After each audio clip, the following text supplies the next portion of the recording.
Hey, it's been a while since I've done one of these longer form videos. I was kind of working through the deload phase last week, and I got some new kettlebells, and I did some lighter stuff as you saw. But this week I wanted to try a new milestone. I was breaking in some new minimalist footwear. These are I got the Grounded Footwear, which I'm very pleased with. They fit well so far, and they seem to be a nice alternative to wearing specific lifting shoes, particularly because the heel's low, and if you have the toe separators in it, it gives you. I have flatter feet, so it gives you a bit of a kind of a heel that's low while the toes get a little bit raised. So I find that is a good position for me for the squat and the deadlift particularly. So try that, and then I got you can kind of see it back there, but I got a mat from a Wayfair, just a simple mat to try out as like kind of like a crash mat. There's a couple things I can practice on it, but I want to, if the mood strikes me with the TV on, I want to be able to just get on a mat and change positions, try some different rolls from kind of both Aikido and Jiu-Jitsu. So so I kind of broke both of those in today a bit, and then I'd been practicing some of the box jumps, but this was the first time trying some of the higher sets. So yeah, we'll talk through that, but this was a great kind of sort of back into the next 3 weeks of the build back up for the 531. And excuse me, I'm excited to see kind of how we can keep progressing while continuing to this training stimuli in the Alliance Gym training. So let's see how it goes. So this was the first time I kind of combined all this mobility work into one training session.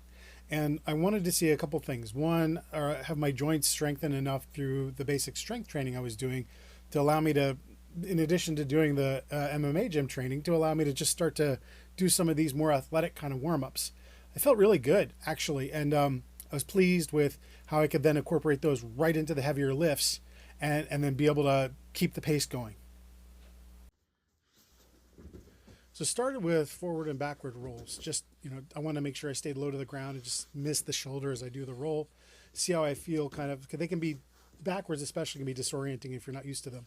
And then I wanted to kind of transition to do some hip shifts from both like get ups and Aikido Mukemi, as well as kind of hip position shifts that you would find on the bottom for Jiu-Jitsu. And then I wanted to transition to just try out to see how I do with the box steps, and then transition into the box jumps. I was very pleased that the box steps felt good. So then transitioning to the box jumps, I wasn't sure how it would go. I haven't done these in years, but the middle height seemed fine, no struggle. So then I figured I'd try the tallest height, and I was not staying up there, but jumping up and hitting the target didn't seem to be overly difficult. For the heavy sets, as I mentioned, I'm trying out the minimalist shoes. So, the kind of showing all the warm-up progressions here for the overhead press.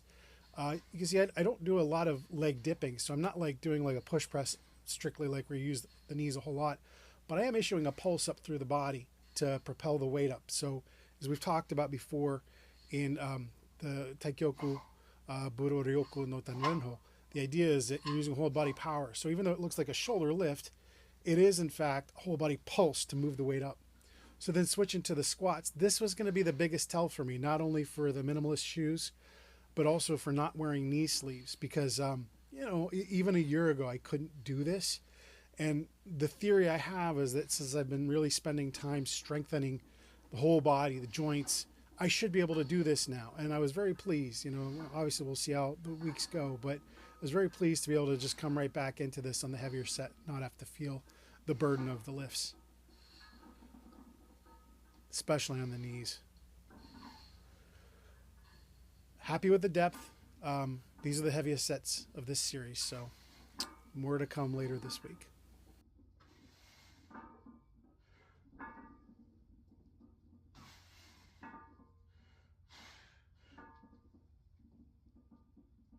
So that does it for today on a Monday. Well, allergies are starting to act up. It's spring.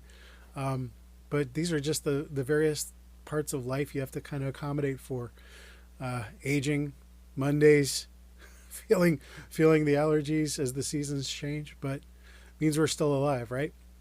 Anyway, thanks for watching. For those that have stuck around this long, we'll keep kind of revisiting sort of this progress, because one of the areas of interest is continuing to add more of the athletic warm-ups prior to the big lifts. Not maybe, full capacity cardio burn down, but something that really gets the whole body moving and preparing to work hard, as opposed to just, doing the stage progression of the lifts to do it. I know there's different schools of thought about it. For my purposes now, I'm at a level of strength where I'm pretty happy from just, incrementing and grinding out to get stronger, but I want to get the athletic conditioning and performance-based conditioning back up as well, particularly as I'm working out at the Alliance gym. So, but I also want to make sure I'm careful so I'm not overwhelming myself with things I can't recover from. So it's a fine-tuned balance, and we're programming each piece of it at a time and seeing how well we do.